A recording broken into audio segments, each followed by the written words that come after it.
welcome back to the Across the Pod NFL podcast for our final wildcard game preview of the week. I am, as ever, your host, Andy Davis, and we are previewing the Bucs against the Eagles. Now, so far, in each episode, we've had a fan of each team on, but so far, we're struggling to get our Bucs fan to be here this week. So it may just be just one Eagles fan. So it's maybe just one parter. It may be a two-parter. We don't know.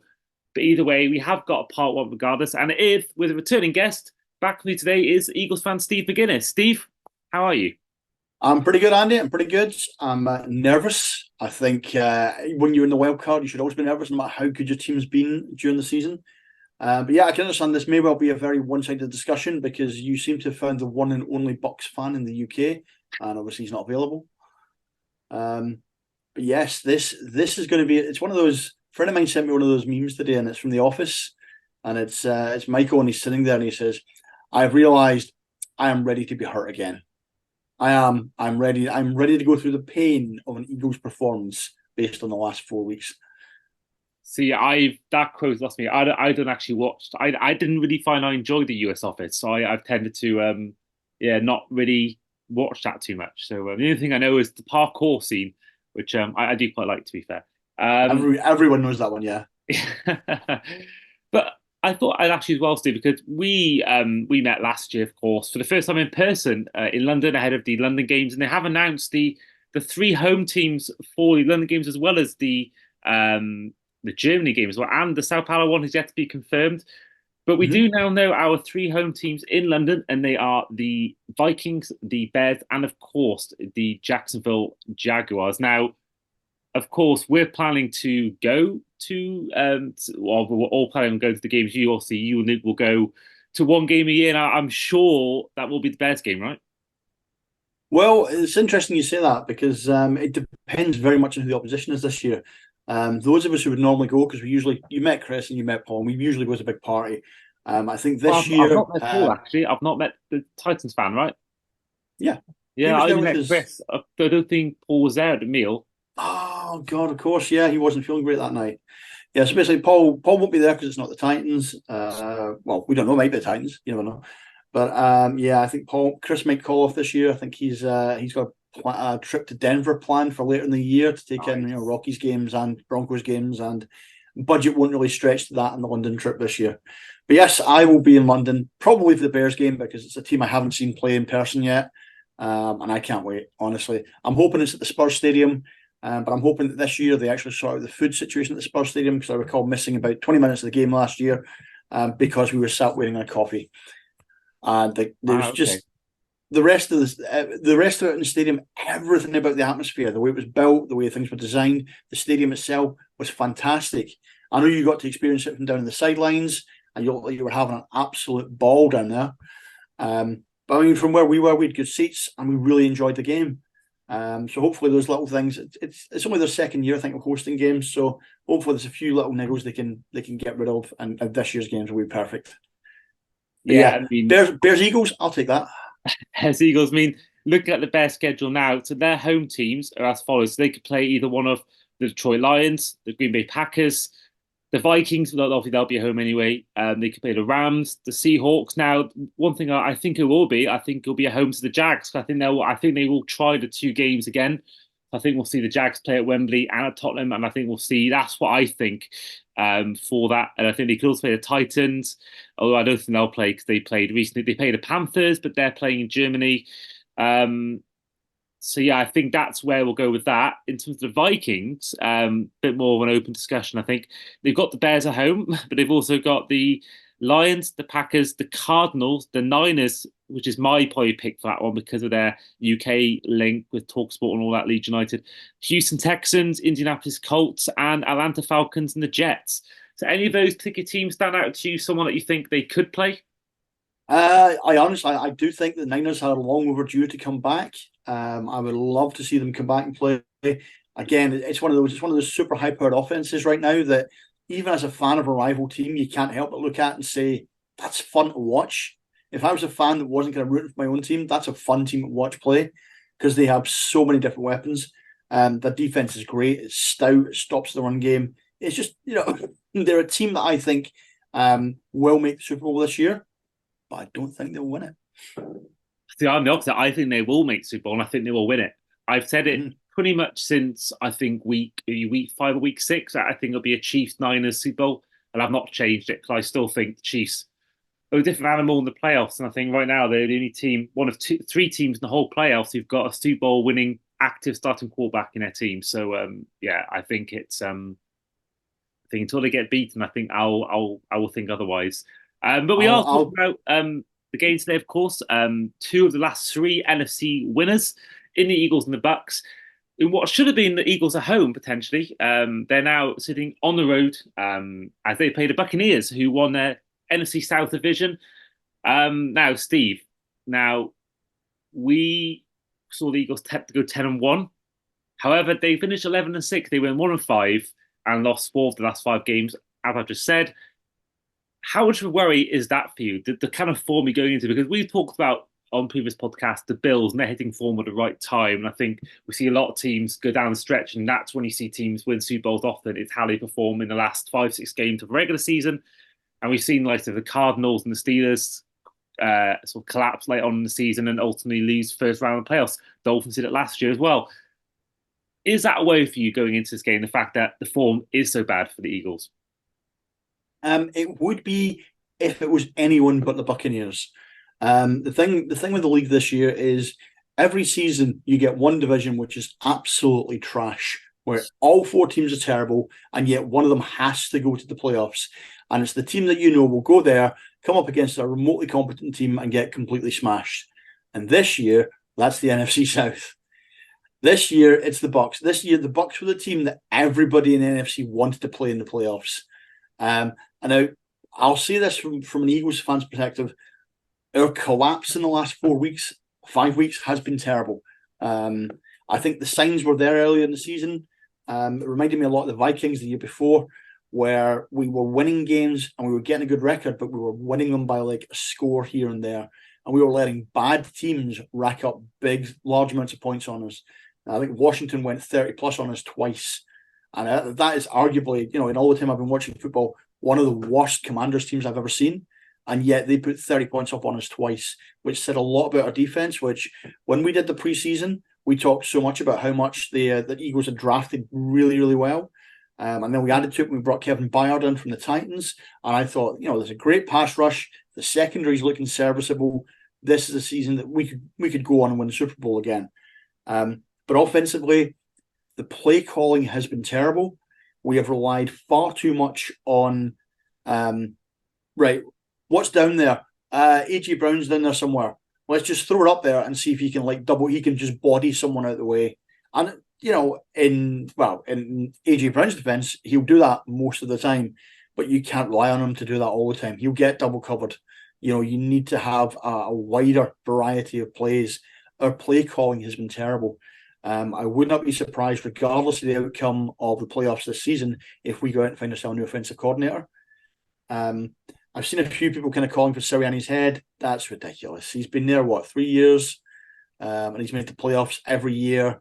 We won the division 2 of those years. It's not going to happen. But yeah, I think we will definitely be looking at a new offensive coordinator in the summer, and very possibly a new defensive coordinator, because Matt Patricia has reverted to Matt Patricia, the offensive coordinator from the Patriots last year.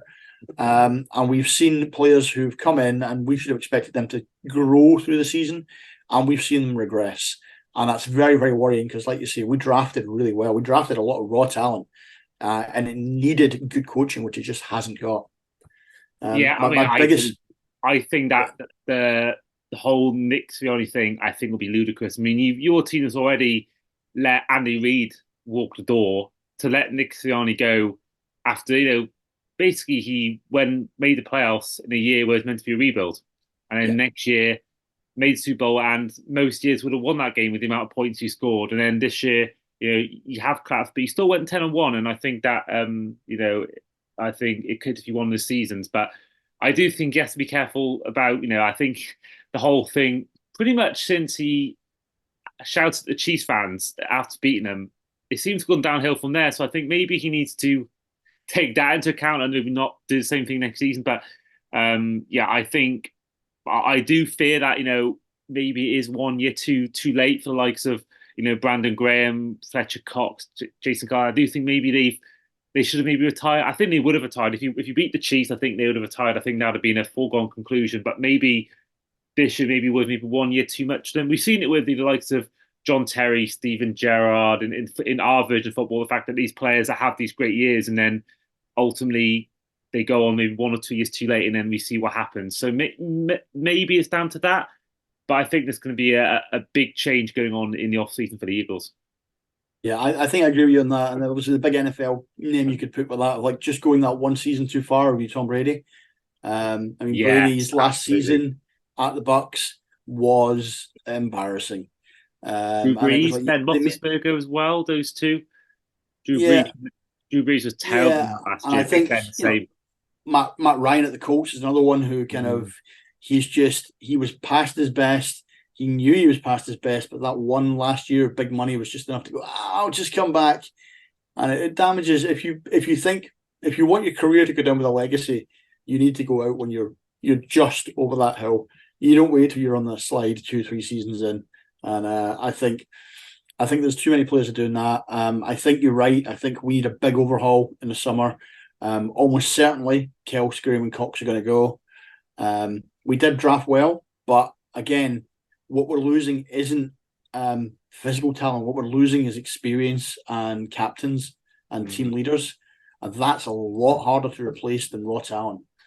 We've seen raw Absolutely. talent get shipped out team to team on a regular basis, but we've not seen teams kind of go downhill very quickly when just one or two truly key players, the guys that kept everyone else in line, when they retire.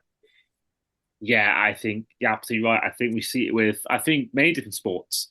You've seen it with multiple dressing rooms or locker rooms where the big leaders go. I mean, we saw Man City for a year took a slide when company left. They lost that leader in the dressing room. You look at the likes of, even look at, I'm not the biggest expert on rugby, but Richie McCaw and Dan Carter left New Zealand All Blacks and they've not been quite as good since. I think that there's definitely something in that.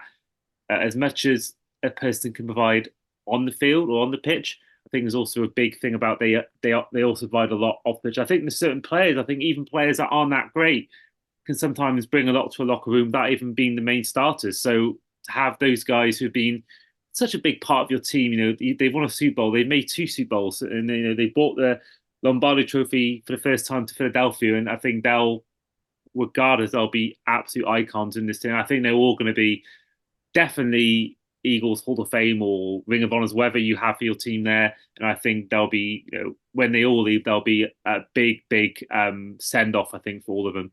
Yeah. Now, going from one of the older players to one of your younger players, Jalen Hurts. Now, he has taken a nosedive in recent weeks and he is an injury doubt for the game.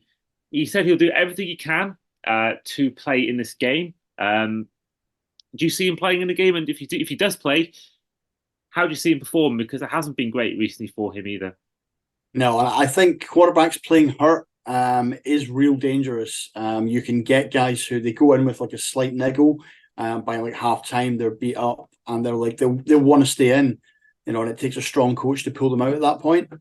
And Hurts is one of those guys that he will literally go until every part of his body is broken. So Sirianni's going to have to recognize that, he has a good talent there. The coaching this season has kind of let Hurts down. We've seen him regress. But again, that's as much down to the play calling as anything else. So what Sirianni might need to do is, use him a little bit less, rely more on the run game. Although that's problematic because, again, what we've seen as one of the things that coincided with the Eagles' results dropping off is the Eagles' run game dropping off. Swift, Gainwell, Boston Scott, guys who, we do running back by committee, and Swift is like the lead back, but none of them have really, they've not really had that those holes to get through. They've not put in those big games that they were putting in earlier in the season.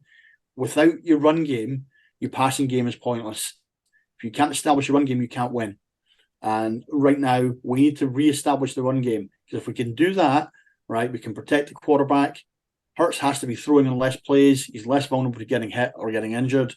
And yeah, at that point, we'll probably probably, I'm not saying running away with the game, but at that point we'll establish a sell and kind of, if we can get out to like a 2-3 score lead, going into like the fourth quarter or so, I can genuinely see Sirianni saying, right, I'm going to play Hurts, a lot less. I'm going to play Mariota in and out of plays. He needs to recognise that if he's not careful with Hurts, he could end up giving him an injury which carries itself into next season. Yeah, I mean, it's you're lucky to have someone like Swift who's been great. I mean, he's the top five running back this year in terms of yards. Got I think 5 or 6 touchdowns as well. So he's been a great addition, and I still think Kenneth Gainwell has his moment. I think he's a great RB2 or RB3 to have. I think in your team, but let's flip over to the Bucks. I mean, they're a team that I think we all know they've been in the worst division this year in football. To win the division with 9-8 is, I think, just shows just how poor the division's been. No one seemed to want to win that division, certainly with the Buccaneers losing to the Saints. But Baker Mayfield has had somewhat of a career resurgence. He's in the top 9 in terms of, I think, in fantasy quarterbacks, he's in the top 9 or top 10. Only the first ever visiting quarterback in NFL history to go to Lambeau Field and post a perfect passer rating. He's had some good performance, and he seems to have answered a lot of critics. Now, he's already got a playoff when he beat the Steelers in his 1 year in the playoffs before. Well, it's 21-0 by the end of the first quarter. But he is someone that has really come back to old form and been the quarterback that, no, he hasn't been, I don't think, shown he's been a number 1 overall pick worthy, but I think certainly shown himself to be a very capable quarterback. Does he worry you at all going into this game about him, the likes of Mike Evans as well, who, another 1,000-yard receiving season for him, another Pro Bowl nod?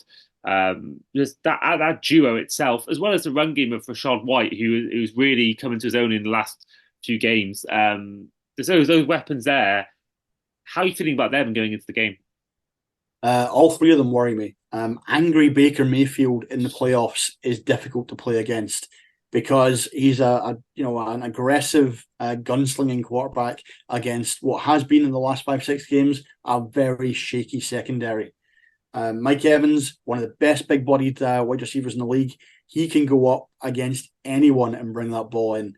I talked earlier about how much I love AJ Brown, how AJ Brown is like he is our franchise wide receiver. But Mike Evans, Mike Evans is out of contract this summer. And I cannot for the life of me understand why the Bucs did not tie him down to a longer term deal, because he can pick his team, he can go to a contender, and he can win a Super Bowl next year. Friend of mine who's a Bears fan, in fact, Luke, who you met, Bears are rumored to be offering Evans an $82.5 million deal for 3 years. Now, that and DJ Moore is a terrifying concept. I would not like to be anyone in the NFC North if that happens. But Mike Evans, I'm not sure, is Chris Godwin fit for this game or is he still injured? Let's have a look. So if let's Google Chris Godwin.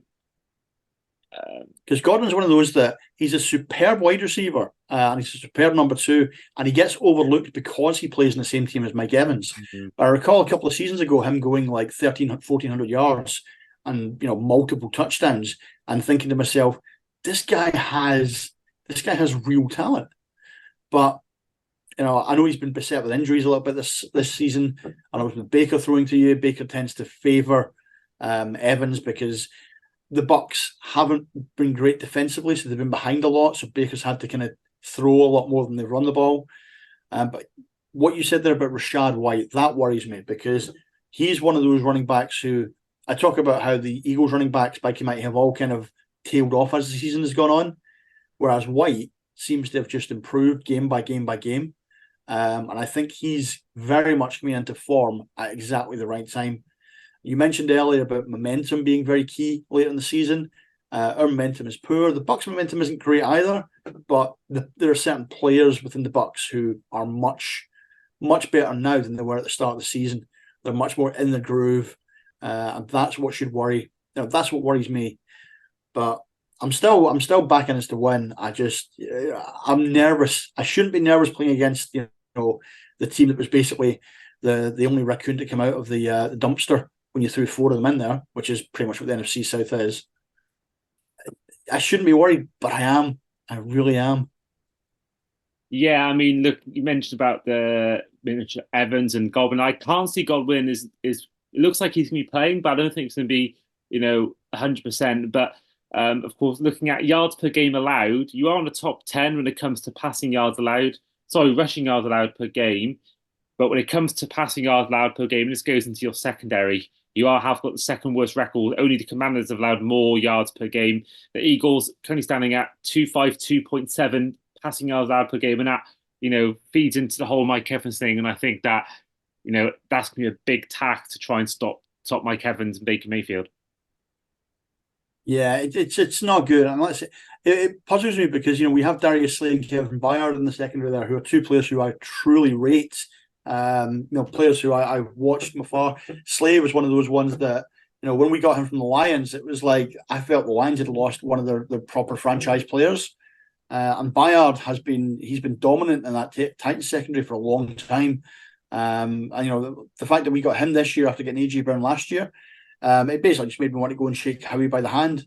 However, it also made my Titans fan friends very, very suicidal because they just look at the team and say, this isn't just embracing the tank. This is embracing the tank for a long period. This is embracing it for 2-3 seasons.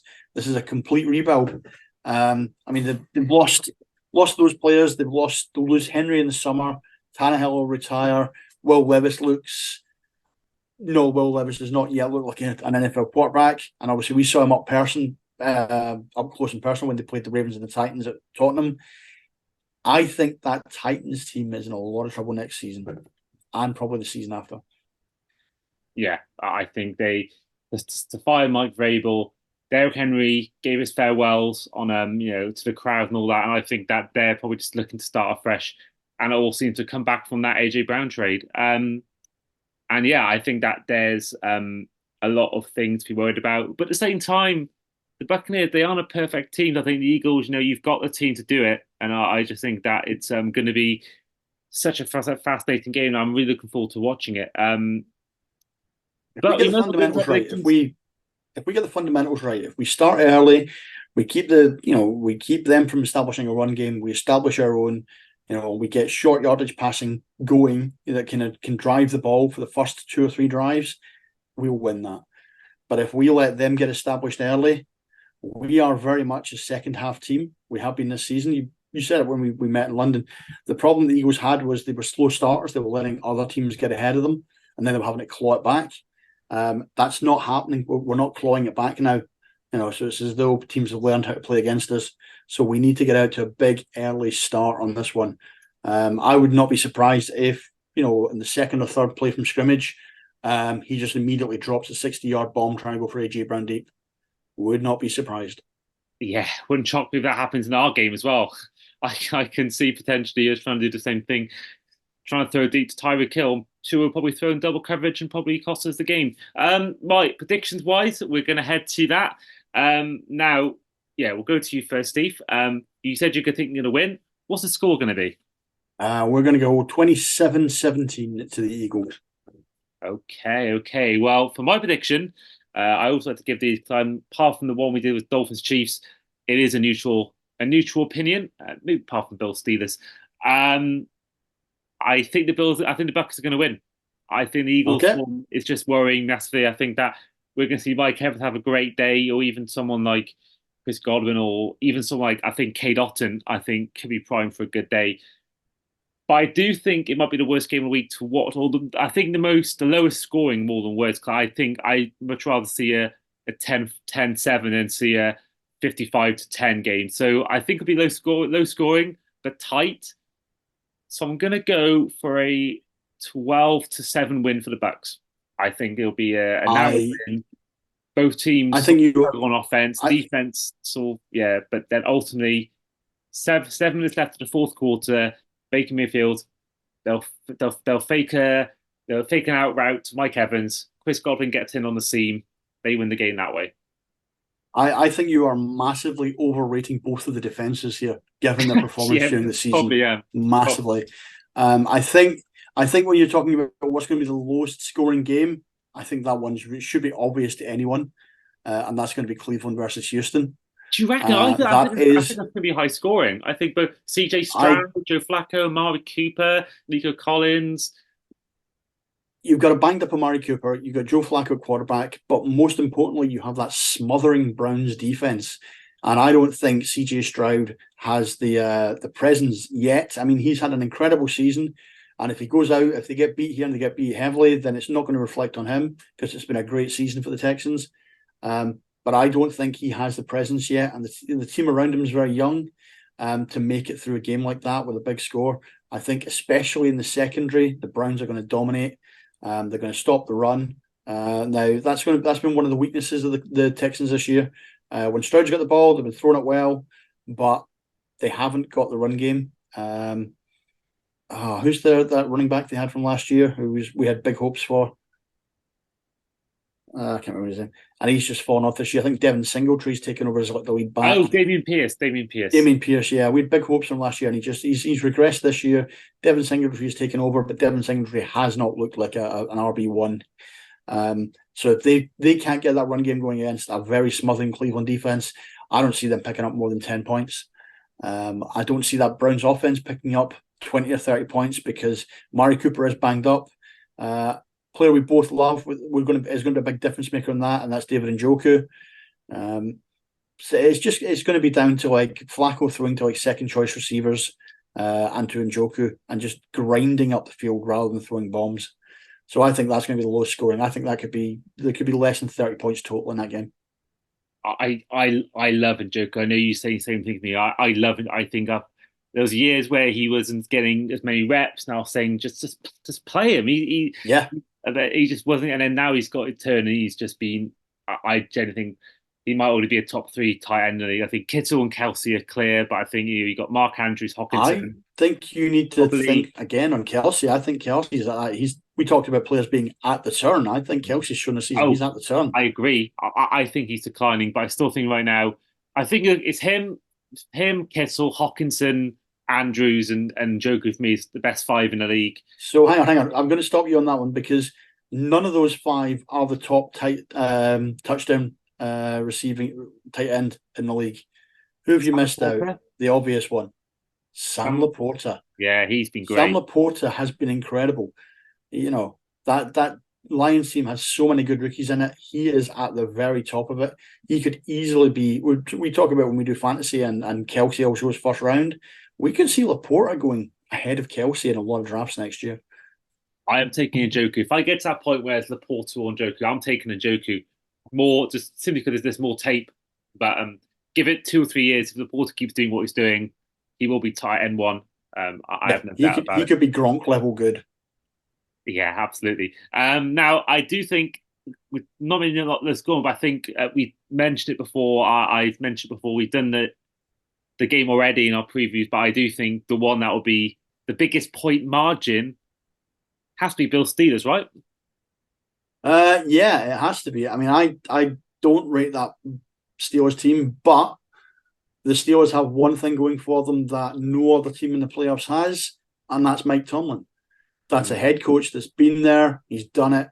He knows how to coach a team in the playoffs. He knows how to get everyone to that level on a team. He's not won many playoff games really in a long time. He's had a lot of one and dones when it comes to playoffs, and I think I read somewhere he's only won a playoff game in 4 seasons as a coach or something like that. Yeah, I do question. It's the same thing with Sean McDermott. Sometimes I think, is he a great postseason head coach? I know when Tomlin's made 2 Super Bowls, but that was very early on. And you could argue John Harbaugh's the same thing, but John Harbaugh could prove me massively wrong this year. He could prove me really wrong in that sense. But yeah, I just do question whether Tomlin is a postseason head coach. But he's a great. If you want someone to get you a winning record, he's the man. Yeah. So biggest upset of the weekend? What are you going for? Because I'm pretty sure I know where I'm looking. I'm going to go for the. Oh no, what am I going for? I think, would Rams beating the Lions be an upset? No, because that's a team that won the Super Bowl less than 4 years ago and still has Matt Stafford at quarterback. Okay, I'm going. Well, it's a bit of a spoiler. I'm going for Packers beating. Oh, actually, no, I went for the Cowboys to win against the Packers, but I do think the Packers could be the biggest. I think there's a tweet out where it goes, which 4 of these quarterbacks will get their first playoff win? It was CJ Stroud, to Jordan Love, and there was one more, and I've forgotten who it is now, but I put Jordan Love my answer because I think that I think he is for me already a top 10 quarterback. I think he's that good, and I could see them as Cowboys in recent years, their playoff history. I wouldn't be shocked if the Packers win. I would not, even in Dallas, they beat them a few years ago in Dallas when Dallas were home and Rodgers threw that third down pass. I think Jordan Love could do it. I really do think he could do it. The last 10 times, that Green Bay and Dallas have met in the playoffs, what's the record? I'm going to go for 8-2 to the Packers. It's 9-1 to the Packers. Yes, I was really close. This is the thing. The Packers in the postseason have always dominated the Cowboys. Now, this is the first time they're doing it post-Rodgers. But they can't be the Niners. And I'll be honest, if they go up against the Niners, they'll get smashed. Oh, yeah. But they can beat Dallas. Because Dallas is one of those teams that they can give themselves too much confidence. They can be massively overconfident. And I do not rate Mike McCarthy as a coach, and I never have. No, I'm the same. I think, again, he's got a really good regular season record. But whenever he plays in the playoffs, in the last 2 years alone, we got the Ezekiel Elliott snapping the ball at center. You've got the running out of time against the 49ers. It's just been a lot of recent years. We talked about it. It was with Scott McCabe and Ash and the NFL. It's a lot of individual mistakes that really could have been avoided there. They've been guilty of in recent years. So I think the playoff sort of pressure they've got on them, being America's team and all that, I think that often has a real big impact on them in not a good way. Yeah, I think that the thing I got me was you watched the last few years of McCarthy coaching in Green Bay, right? And his go-to play was, I have no idea what to do. Aaron, just go and do something. It's like, go on, you've got the freedom to just go and make your own play, call your own play in there and just see what you can do. And I think it's because he ran out of ideas. Up against a well-coached defense, McCarthy has very few ideas. So I think he's at, I genuinely think he's going to do the same. He's going to be like, I don't know what to do here. Dak, just try and throw it to CD and see what happens. And he'll chuck it into double coverage. Dak has improved massively this season, and I hate to acknowledge that. But he has not got rid of the interceptions. He still has at least one or two a game in him. He still thinks he's a bit of a gunslinger. He can't protect the ball the way he should. If he ever learned how to, he could be a dominant quarterback. He could dominate this division for the next 10 years. But his ball protection is poor. And with McCarthy's play calling, I think genuinely the Packers could roll them over. Yeah, I think you also saw in that Bills game in prime time. The Cowboys do have their faults when it comes to these kind of games. But we will end it there because time is running short on our Zoom meeting. But that has been our final wildcard preview game. We've had all 6 games previewed on the podcast, so do check them all out if you haven't yet. And yeah, it should be a good weekend. So thank you, Steve, once again for joining the show. No problem. Good luck for the Dolphins. I genuinely think that you can do it. I do think this is the season where we see Andy Reid have to rebuild in Kansas. Well, that makes one of us who think they're going to win. I think we've got absolutely no chance. I think even if we had everyone fit, I think it'd be a 50-50 thing. I still just think the Chiefs, come playoffs, will just find a way to win games. And I still think they're making the Super Bowl. I really do. So final call in. Who's winning the Super Bowl? Niners. Ravens. Interesting. Well, we'll find out in just a few weeks as the Super Bowl is fast approaching in Vegas on February the 11th. And we will see you guys review the wildcard round action. See you then. Take care. Bye-bye.